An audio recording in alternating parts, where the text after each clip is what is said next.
Good evening. My name is Chloe T. Hammonds, and I'm the Creative Director of Emancipation Arts in Phoenix. And today we are observing day 3 of the Emancipation Marathon. The Emancipation Marathon was created 25 years ago to honor the victims of American chattel slavery, to honor those African victims, because in this country, we do not have one day that specifically honors those individuals that are responsible for building our financial and power infrastructure. And I am going to be starting with Marlena Patrice Pugh-Hamer, and we are going to jump right into it. Good evening. As Cody said, I'm Marlena Patrice Pugh-Hamer. I'm going to be reading Slave Codes from Encyclopedia of African American Culture and History by Gwendolyn Hall. During the 15th century, as Portuguese explorers and traders moved down the Atlantic coast of sub-Saharan Africa, the Atlantic slave trade was legally justified by the papacy of the Roman Catholic Church as an extension of the Spanish reconquest, a means to convert Muslim and other non-Christian Africans to Christianity. During the first 2 centuries of the Atlantic slave trade, circa 1440 to 1640, the Portuguese crown enjoyed and profited from the monopoly of trade in sub-Saharan Africa, sanctioned by the Pope.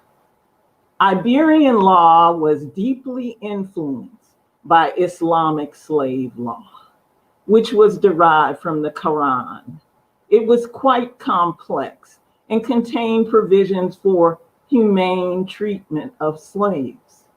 It recognized several distinct named forms of slavery, including the status of the partially free and their right to own part of their time, as well as their production during their free time. Muslims were not to be enslaved. Slaves were usually non-Muslim captives taken in clearly defined just wars. It gave positive encouragement to manumission. During the 13th century, Toledo, Spain, was a major center for translation of works from Arabic and Hebrew into Latin. These Latin translations were often presented as original works, although historians have long attributed the slave law of the Siete Partidas of King Alfonso X to Roman and sometimes Visigothic law. These attributions need to be questioned. In Visigothic law, the distinction between slave and free dependents was unclear. Roman law did not define a just war, nor did it touch upon the relationship between masters and slaves, or the care or treatment to which slaves were entitled. Roman law gave the master the right to free the slave, but it neither encouraged nor discouraged this process. Roman law focused on defining the slave as a form of property and clearly stated that all the property of the slaves belonged at all times and circumstances to the master. This element of Roman slave law can be found in the Siete Partidas, but it is contradicted by other provisions in the same law. The relevance of the Siete Partidas to Iberian slave law in the Americas has been exaggerated. It dealt with domestic slavery and was grounded in feudal principles. It referred to slaves as serfs, siervos, and never used the word slave, esclavo. It stated that human beings were naturally free and servitude was contrary to nature. It gave masters full power over the siervos, but they were not allowed to starve them. In addition, they could not wound or kill them without a judge's order, unless a slave was caught in sexual relations with the master's wife or daughter, in which case the master had the right to kill him. Slaves who were starved or gravely injured by masters had the right to complain to a judge who could force them to be sold to another master. Neither Jews nor Moors could own Christian siervos. There was no provisions preventing the separation of families of siervos. The best explanation is that children born in the house of the masters, signores, were automatically free. An echo of this assumption can be found in several manumission documents from Spanish Louisiana that explain that a slave was being formally freed for having been born in the master's house.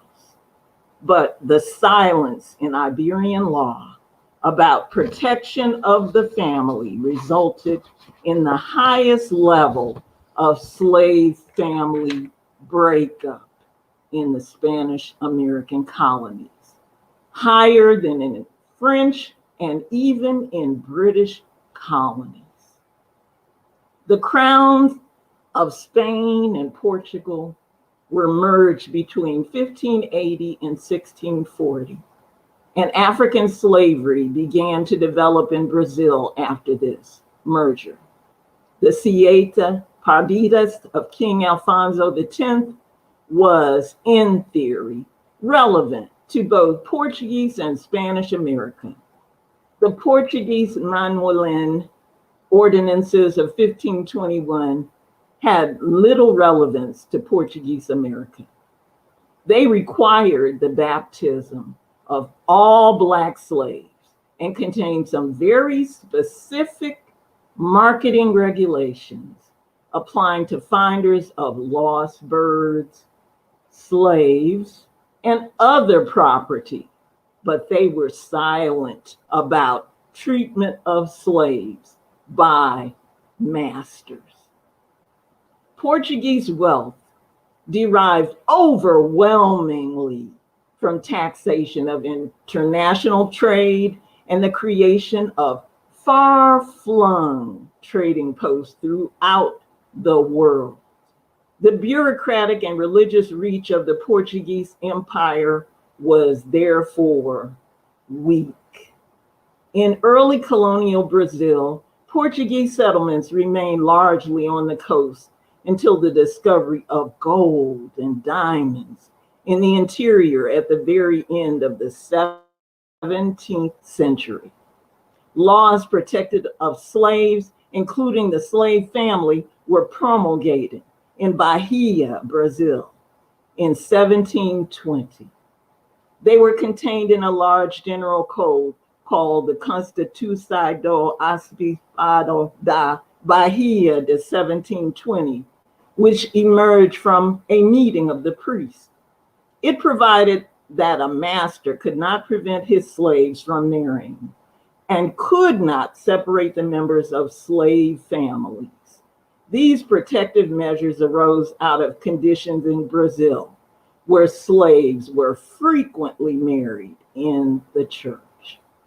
In early Spanish America, from earliest years of colonization, the bureaucratic and legal arm of the metropolis reached far into the interior, where mining of precious metals was the major source of wealth.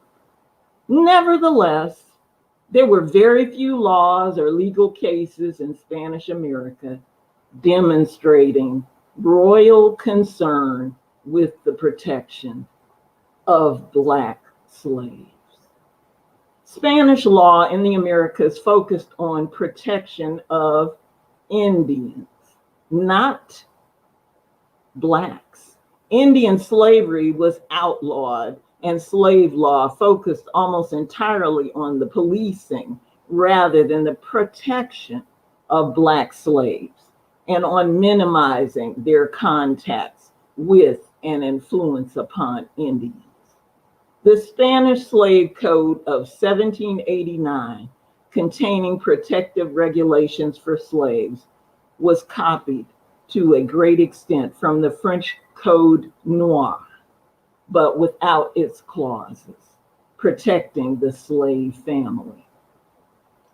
In the 1789 Spanish Code was successfully and formally abrogated by enraged colonists throughout the Spanish Empire shortly after it was promulgated, and its protective provisions continued to be suppressed in the Spanish Empire throughout the 19th century. Misinformation has been widely spread by historians who deny the severity of slavery and racism in Latin America. In medieval Iberia, Slavic peoples rather than Blacks were viewed as natural slaves. Indeed, the word slave, esclavo, means Slav. But in Spanish and Portuguese America, slavery quickly became associated with Blacks, and anti-Black racism became and remains very powerful.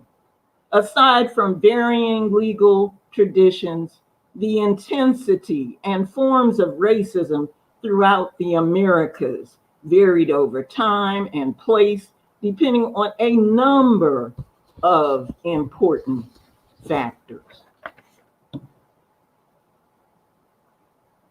White blood in the subaltern population carried much more weight in French, Spanish, and Portuguese America than it did in the British mainland colonies that later became part of the United States.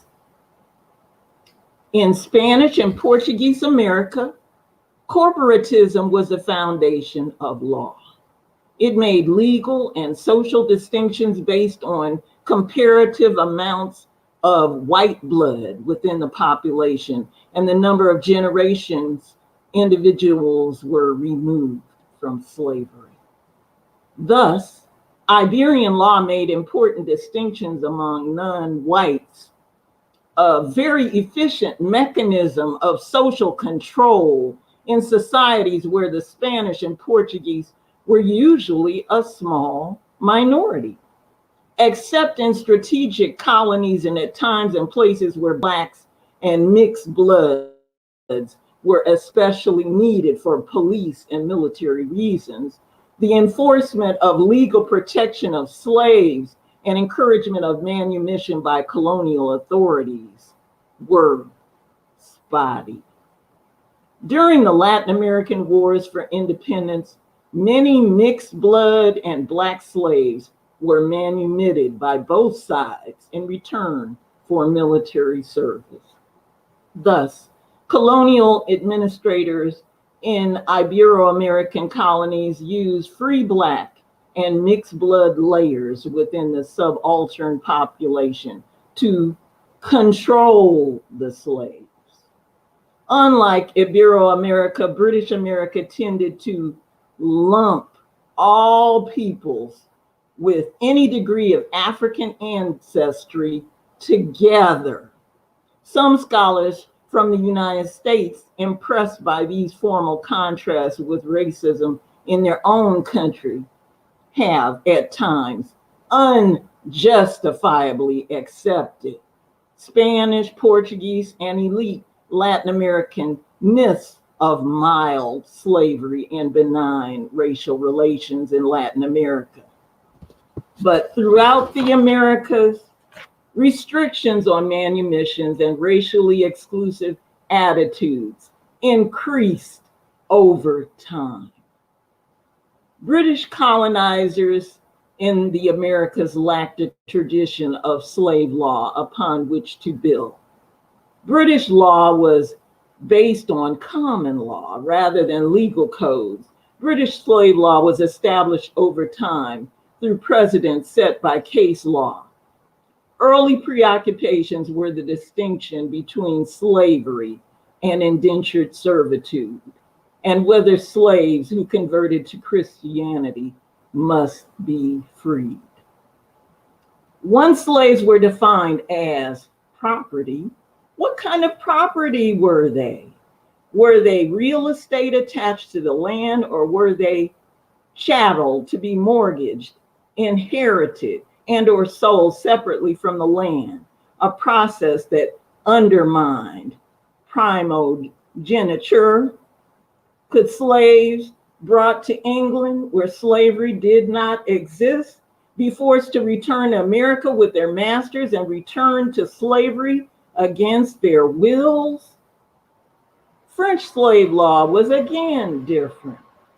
Slavery did not exist in France, and the influence of Roman slave codes was not great.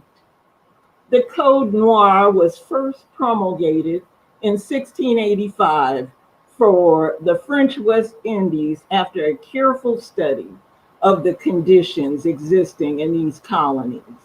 This code was eminently practical. It focused upon how to control the slaves through police measures, establish the obligations of masters to feed and clothe their slaves, and restricted the master's right to punish the slave. These protective measures did not stem from humanitarian concerns. They were aimed at controlling mistreatment and exasperation of slaves to avoid theft, running away, and revolts. The original Code Noir encouraged manumission of slaves and gave full rights of French citizenship to all slaves manumitted in French colonies. It provided that masters, regardless of race, had to free and marry their slave concubines and free the children born of these unions, or they would be confiscated for the benefit of charity. The first version of the Code Noir was promulgated when effective occupation was the basic principle determining which European power would possess a particular Caribbean colony. It was intended to increase the population considered French. The Code Noir was modified for Louisiana in 1724. It was reissued several times and changed by royal decree for French colonies throughout the 18th century. Manumission became increasingly restricted over time. Non-whites were increasingly discriminated against and could not, in theory, inherit property from whites, a provision that was totally ignored in Louisiana, as well as in the French West Indies. Mixed blood elites arose in both Louisiana and in the French Caribbean, creating three-tiered societies in which the colored elite played a major role in the economy and culture. The free colored elite in Saint-Domingue, Haiti, initiated the Haitian Revolution, attempting to use the slaves for their own military purposes. But the slaves revolted against both the white and colored elites, destroyed slavery, and declared the second independent nation in the Americas. One of the greatest achievements of the French Revolution, inspired and enforced by the slave revolt in Saint-Domingue, Haiti, was the unanimous vote in the French General Assembly in 1794, outlawing slavery in all French colonies and giving full rights of French citizenship to the former slaves. This legislation was annulled by the Napoleonic reaction in France. Fear of slave revolts inspired by the Haitian Revolution became a major factor in sharply restricting manumission of slaves and increasing racial discrimination during the 19th century in the United States and in Cuba, as their slave plantation systems reach their highest levels of wealth, power, and influence. Criticism of the widely held myth of benevolent slavery and mild race relations in Latin America is growing. This myth arose as a justification for slavery in Latin America. It has been widely disseminated, mainly by white historians in the United States, as well as by a few scholars in Latin America. This myth makes it hard to combat anti-Black racism in Latin America because its very existence is denied. It is now being forcefully rejected by the Afro-Latino population throughout America, including in the United States.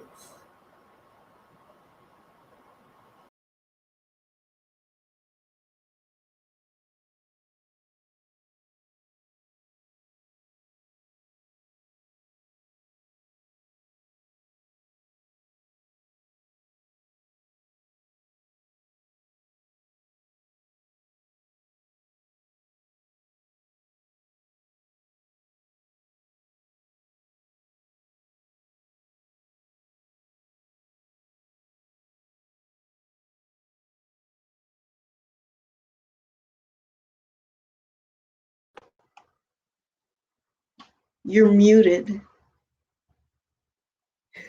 I'm so sorry. Thank you so much, Clotey. My apologies. I'll start from scratch here. My name's Connor Deschmaker. My pronouns are he, him, and I'm reading today from Seattle, Washington. It's my pleasure to be here with y'all today. The piece I am reading is titled UVA and the History of Race, Eugenics, the Racial Integrity Act, Health Disparities from UVA Today. It's written by P. Preston Reynolds, who is a professor of medicine and nursing at the University of Virginia. By the start of the 20th century, the University of Virginia had become a center of an emerging new strain of racism, eugenics, that would create and perpetuate myths created under the guise of scientific research, but ultimately was intended to demonstrate white racial superiority. The goal of eugenic science was knowledge of how various traits, emotional, physical, intellectual, were inherited, so that such information could be applied in order to advance the human race and preserve imagined racial superiority. Eugenic scientists used the census, genealogy, measurement of physiological functions in human anatomy, as well as intelligence testing as methods of investigation. They believed application of eugenic knowledge through legislation and community practices would eliminate mental illness, physical disabilities, moral delinquency, crime, and even physical illnesses. They assumed the benefit to society would be a dramatic reduction in the cost of caring for the sick, poor, mentally ill, and incarcerated. These philosophies flourished during the first decades of the 1900s as researchers and administrators at UVA focused on the study of improving humanity through controlled reproduction, all with an eye toward promoting desirable heritable characteristics and suppressing supposedly undesirable ones. But the foundation for eugenics and the history of hereditarianism and scientific racism at the university began much earlier with its founder, Thomas Jefferson. For Jefferson, racial distinction was an observable scientific fact.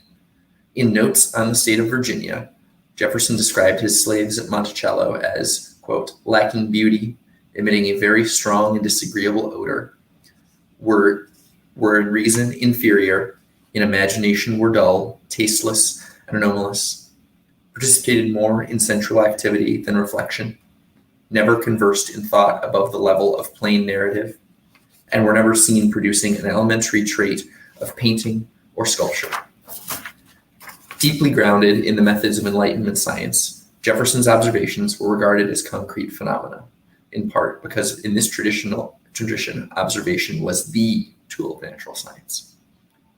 While Jefferson is credited with the language, quote, all men are created equal, end quote, he also argued, quote, any attempt to assimilate blacks with the American polity is a greater threat to the integrity of the republic than naturalizing immigrants. Jefferson paved the way for eugenicists by providing a rationale that harmonized their theories of democratic political ideology.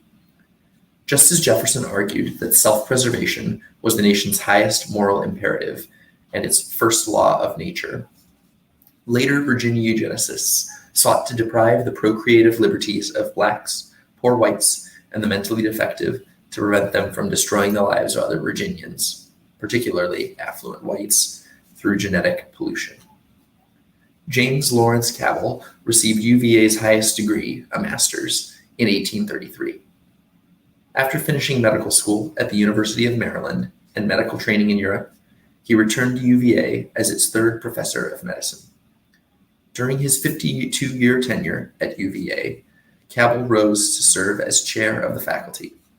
With publication of The Testimony of Modern Science in the Unity of Mankind, Cabell advanced ideas proposed by Jefferson using his credibility as a physician and leader in public health, arguing that blacks were genetically and biologically inferior to whites, thus providing justification for slavery. Jefferson's and Cabell's race science transitioned into a full commitment to the science and policies of eugenics with the passing of power from Cabell to Paul Brandon Barringer in 1888. Like his mentor, Barringer cast a long shadow on UVA, first as a faculty member, then as dean of the medical school, where he would build UVA's first hospital in 1901 and lay the foundation for eugenic science among its faculty. While chair of the faculty, Barringer published 3 treatises that secured his preeminence as a spokesperson on the inferiority of blacks when compared to whites. According to Barringer, rigid hereditary determinism predetermined the absolute limit of African Americans' biological and social advancement. He argued that with emancipation came reversion of African Americans to savage status, creating a new, degenerate black society that could not possibly survive in contact with civilized white society. Barringer believed that under the conditions of slavery, blacks had advanced beyond their natural selection through selective breeding by slave owners.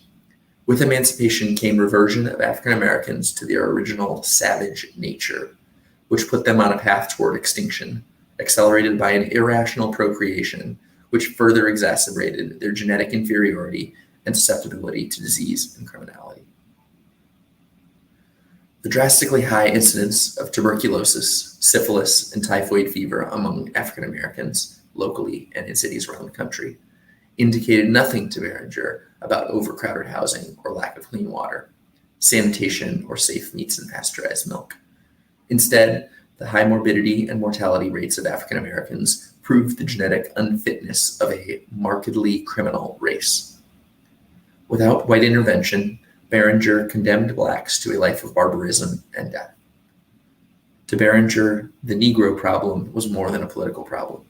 It was a huge public health threat to whites. Barringer's tripartite solution to the Negro problem was political disenfranchisement, transferring responsibility for African American education from black to white teachers, and training blacks to be law-abiding laborers and artisans. Every Negro doctor, lawyer, teacher, or other leader in excess of the immediate needs of his own people is an antisocial produce, a social menace.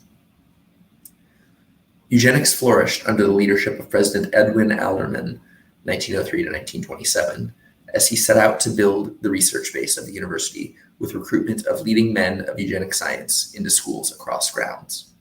These included Harvey Jordan, Robert Bean, and Lawrence Royster in the medical school, George Ferguson in education, Orlando White as director of UVA's biological station, and Ivy Lewis as a chair of biology. Together, these faculty created eugenics research and education programs at UVA and throughout the state, and in doing so, trained UVA students as well as high school and college teachers in eugenic racism. They also collaborated with nationally renowned eugenics investigators and presented their work at international eugenics meetings. Fully immersed in race science, these men contributed directly and indirectly to ethically contemptuous laws and policies designed to maintain a culture of white supremacy and exclusionary white privilege.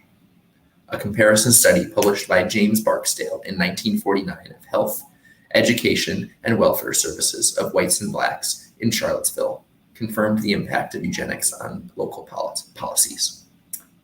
The data revealed white leaders' failure to invest adequate resources in the Black community to ensure safe housing, proper sanitation, clean water, and essential education for residents of the city's segregated Black neighborhoods.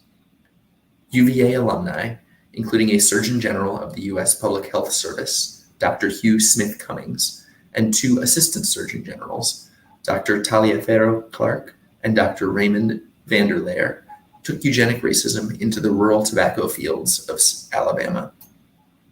Here, they implemented the infamous Tuskegee syphilis study, where nearly 400 Black men were followed for 40 years in an effort to document how the disease manifested in Black individuals left untreated. The tragedy is that with the discovery of penicillin as a cure for syphilis after World War II, these men were never informed of their disease nor offered curative therapy. Eugenic science, which flourished at UVA, contributed to the design of structural racism in healthcare and explicit and implicit racial bias among generations of physicians and other health professionals. Eugenic racism reached beyond medicine into friendships and marriage, the composition of classrooms, lives of the mentally ill and educationally handicapped, and provision of essential and mandatory public resources. Thank you. Thank you, Connor. Thank you, Marlena. And I know that it's when you're reading out loud, one of the intentions of the Emancipation Marathon is to read out loud. And it does take a while to develop and present the kernel of the piece and within the context of the times. And Emancipation Arts, our motto is, I promise you will learn what schools will not teach. And so it is essential that we proceed at a pace that people are building knowledge about subjects they were never taught. And with that in mind, we can see how the slave codes were actually sort of justification for eugenics, right? Yeah.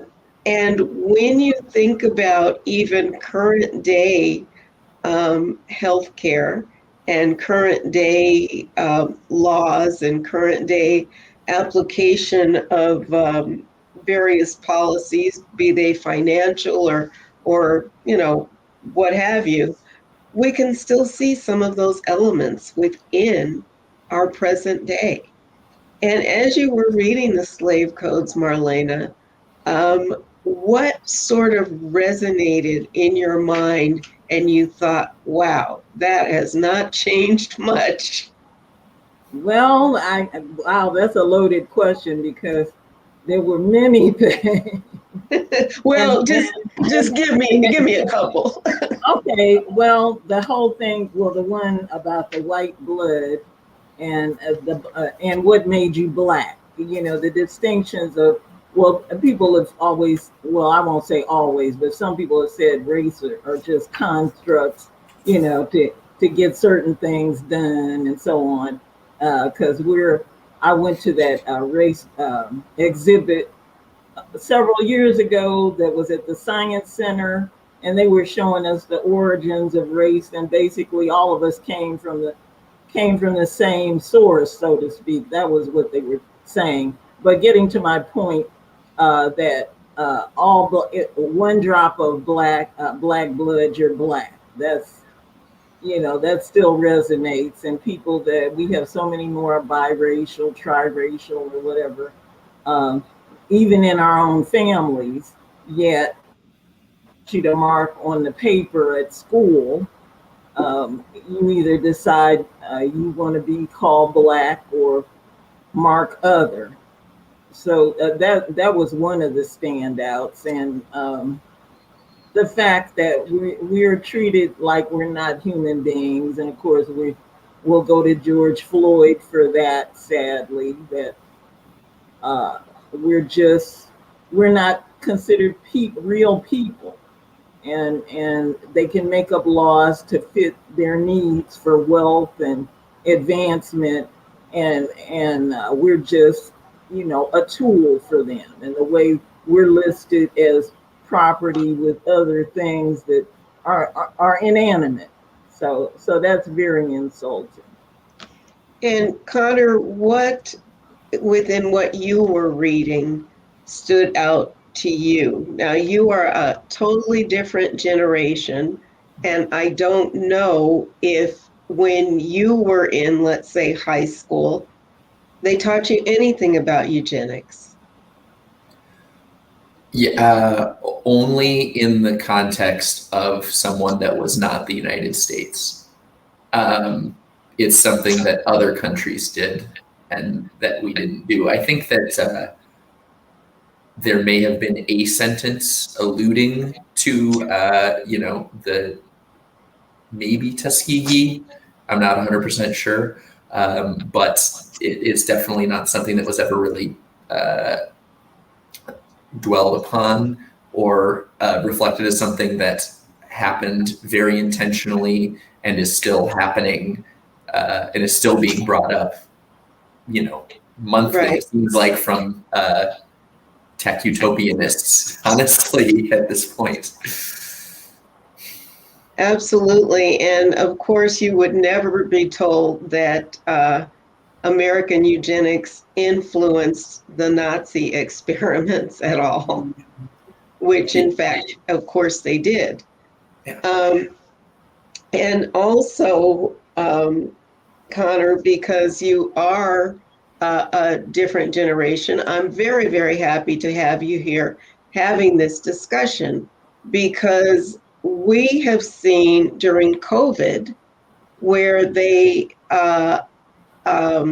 attempt to make a correlation between the reluctance of some Black people to get vaccinated and the Tuskegee experiments. And a lot of misinformation has been perpetuated in that. And so I had not too long ago an occasion to write to a local newspaper and take them to task about their flawed reporting. But if we look at how the two articles might be related as well, okay, what we could see is a methodology for law and order or keeping control. Exactly. Okay, so we're going to do experiments on people that have perhaps behavioral problems, and they're deemed behavioral because they don't conform to a white ethic, or we're going to create a code, on the other hand, where you're going to naturally fall into uh, uh, possibly breaking our laws because of the color of your skin. And so those two things very much go hand in hand. And Marlena, it really resonates with me when you say not treated as real people. Because as I said yesterday, we don't hear the word chattel very often. If you notice, that has been completely, all the Juneteenth excitement, nobody said chattel. And what exactly were people being freed from? And so I'd like your thought on that, Yeah. Marlena. Well, unfortunately, as I said, it's something I'm sure that is with all of us, that when we go on our jobs and day to day, um, well, I'm not a native Arizonan, so I'm not going to knock Arizona, but I will say that by being more of a minority here, sometimes you're more observant of how people perceive you. Not to say that I'm from Ohio, that people were doing that there too, no doubt. But here, I guess I'm retired now, so I guess I have more time to think about things. That I'm saying to myself,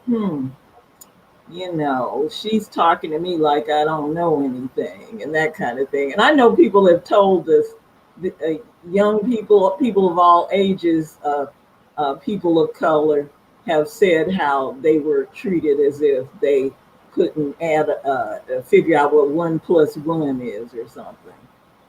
And Mm-hmm.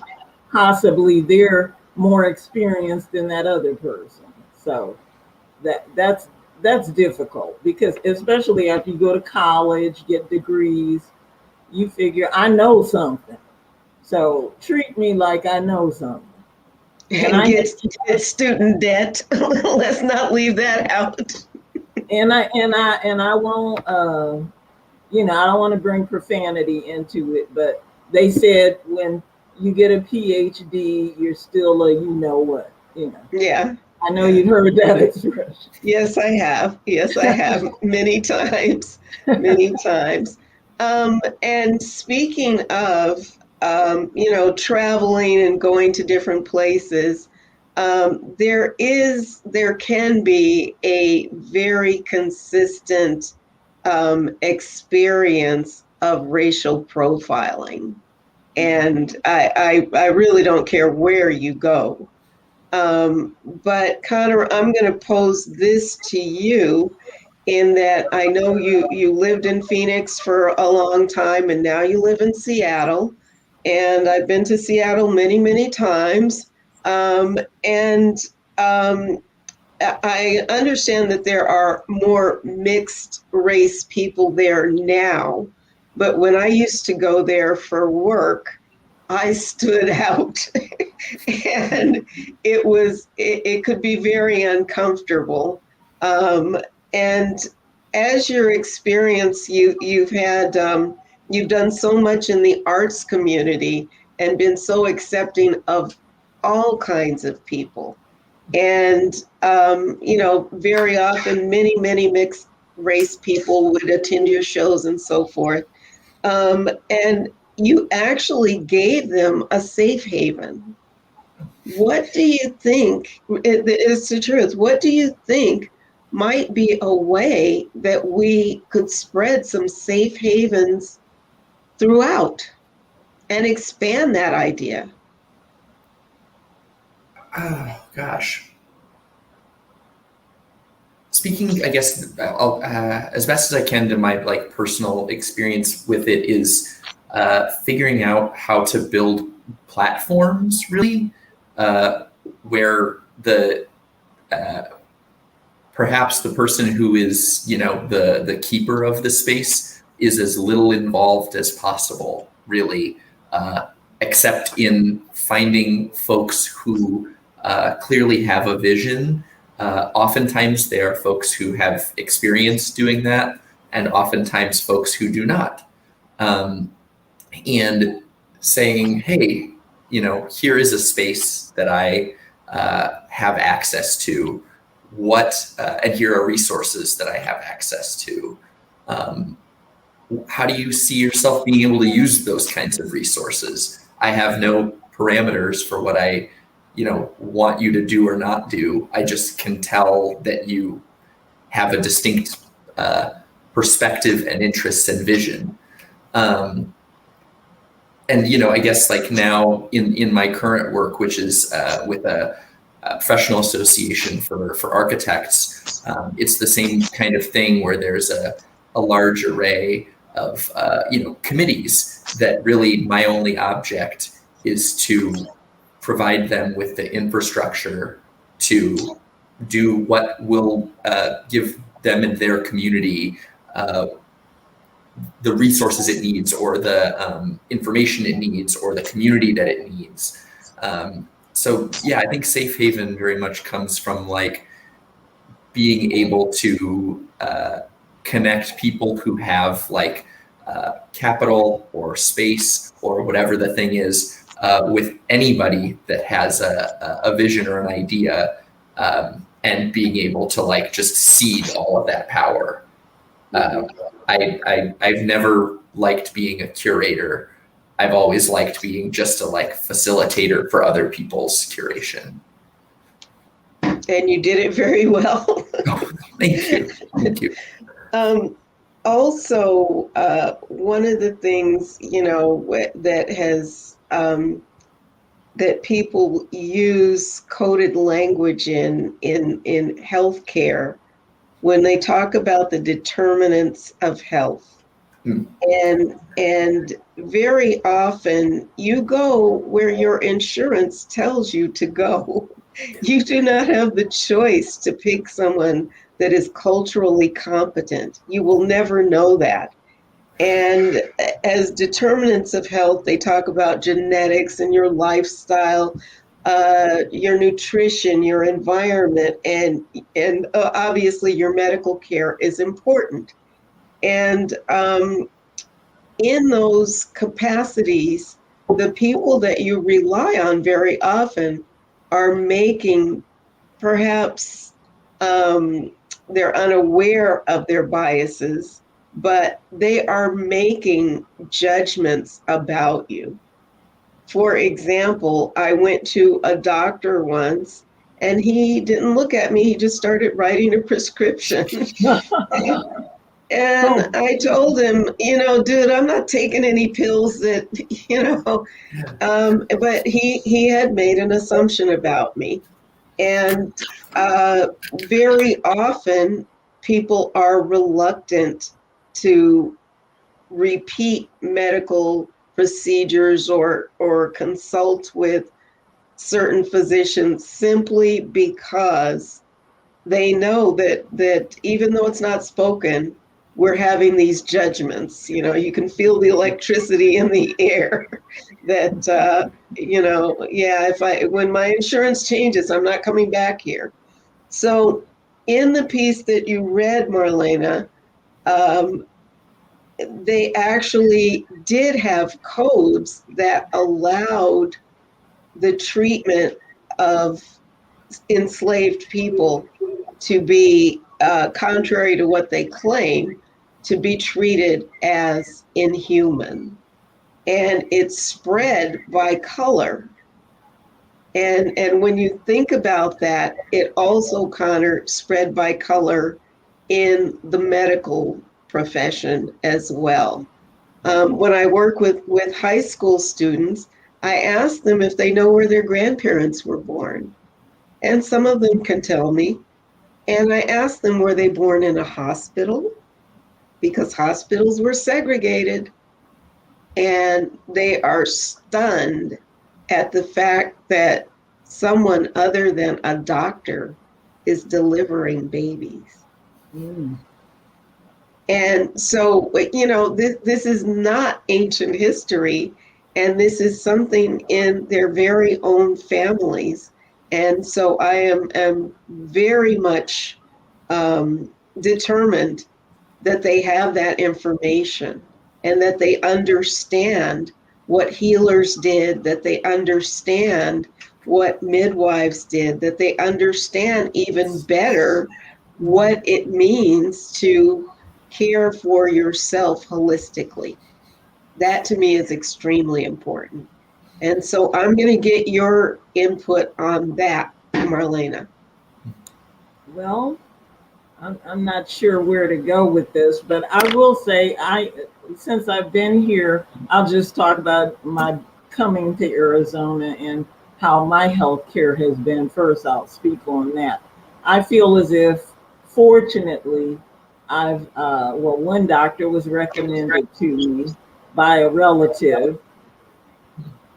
And so fortunately, I feel I have good physicians and that my main physician is a female. She's proactive about certain things.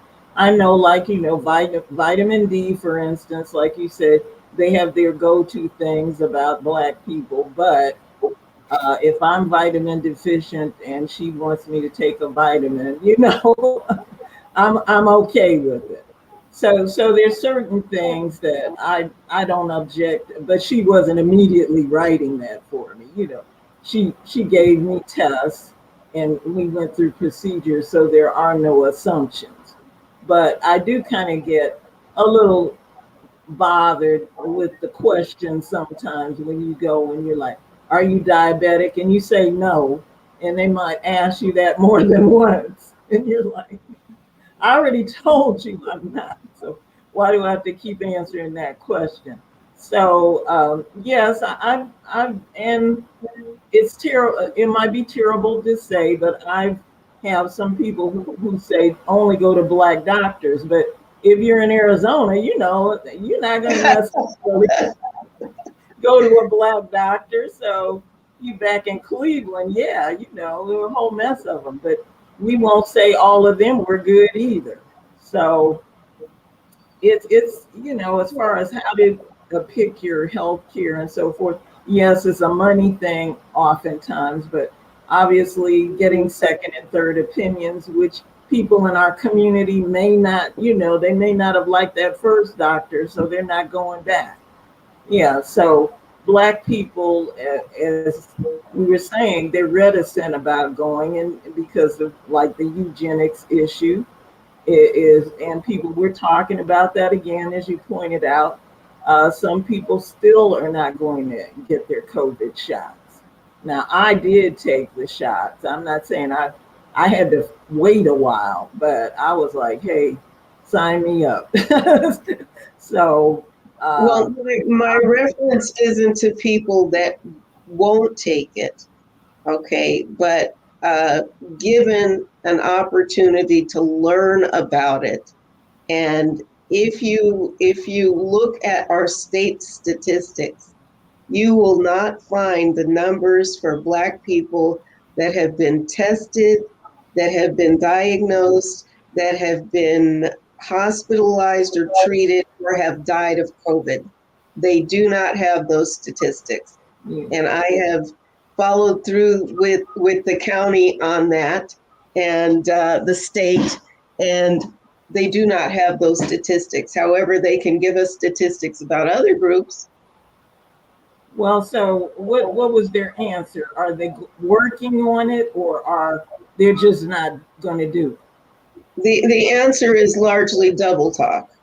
Okay, the county is um, just double talk basically, and it does appear that they have no requirement to do it. Which is unfortunate. I mean, if we're trying to change things, obviously, as you said, the information should be available to all of us. Yes. And I commend you for contacting them. Maybe more of us should be doing that too. Well, it follows through with other things as well, though. If we look at the numbers of individuals with HIV, or if we look at one of the major problems that we have is outreach. Okay. You and I in any city can ride down or walk down the street and see somebody that needs help. Right. And if we can see them, certainly professional entities can see them and should, be in a mobile unit and pull over and give them some help. That is not too much to ask.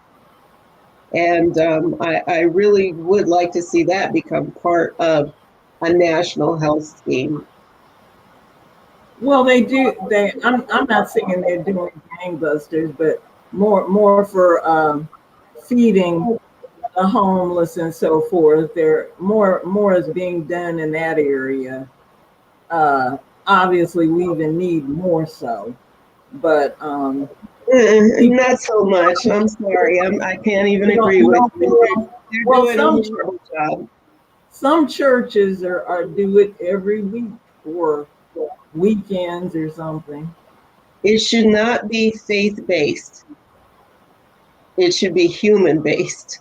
Yeah, I agree. And if we can roll down the street and see them, people the institutions can have a regular route. Go and help people. I am going to ask just one more question. One more question. As we talk about American chattel slavery and what we want this country to learn, and we're getting so much pushback on it. Okay, I'm going to ask you this, Connor. How do you think we should proceed? What is the best way we can get this information out, not just to school children, because even potentially their teachers don't know the history?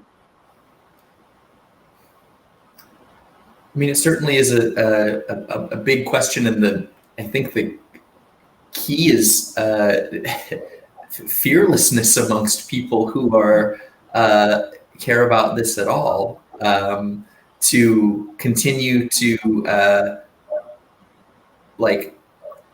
have the clear-mindedness to not get into a ideological debate about some of these kinds of things.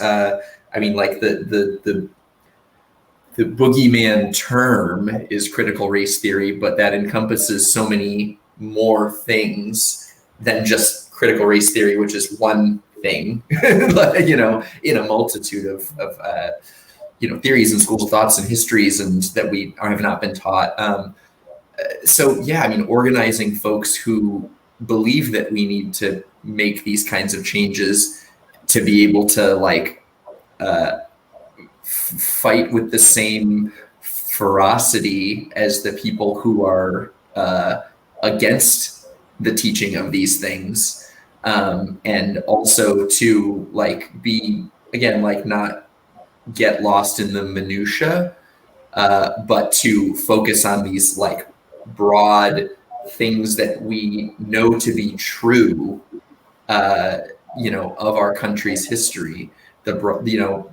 You can talk about something like the Tuskegee syphilis experiments. You can talk about deep health disparities in places that were redlined, and deep losses of housing value and capital amongst Black folks and other folks that have not been able to accrue benefits the same way. So how do you focus on those kinds of things and not get lost in the specific sort of well, what about this but actually ism?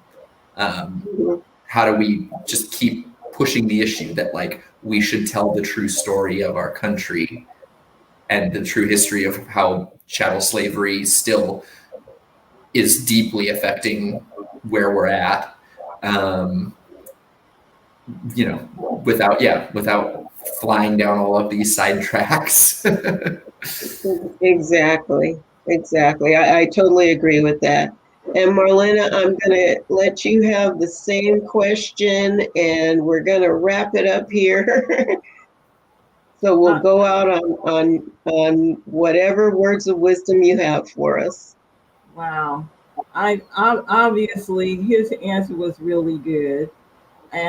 but the avenue of how we reach people. Well, I'm a former teacher, so I mean, usually it is the schools. Keep it real, schools, church, and so on. So there are various places, and of course the home. I won't say I learned everything at my house, but I feel that my parents put forth an effort to tell me some things that the schools weren't giving us. And even at one point, my mother taught me, so because the teacher wasn't doing everything she was supposed to be doing. So I think the involvement of parents is key, because when you're really young, obviously that's where we start. We need to start at a very early age, plant the seeds. And that may sound cliche, but I truly believe that the young people, and Connor, you're still young. Yeah, that we're hoping that you're going to do some things that some of us won't be around to do anymore. So we have to have our young people believing in a lot of things we believe. And what you're doing with Emancipation Arts obviously is a way to spread that to all ages. And so I'm just made a broad sweeping response, but I truly believe that. Well, I want to thank you both, and I look forward to talking to you both again soon. It was a pleasure, and I learned a lot from my reading, and Connor, and Thank all you. of the others. So All right. I'll be listening. Thank you. Okay, great. Thank you. Definitely. Thank you both. It was such a pleasure to meet you, Marlena, and speak with you, Clody. It's been too long. It has been. Bye-bye. Yeah, Bye. have a good night, everybody.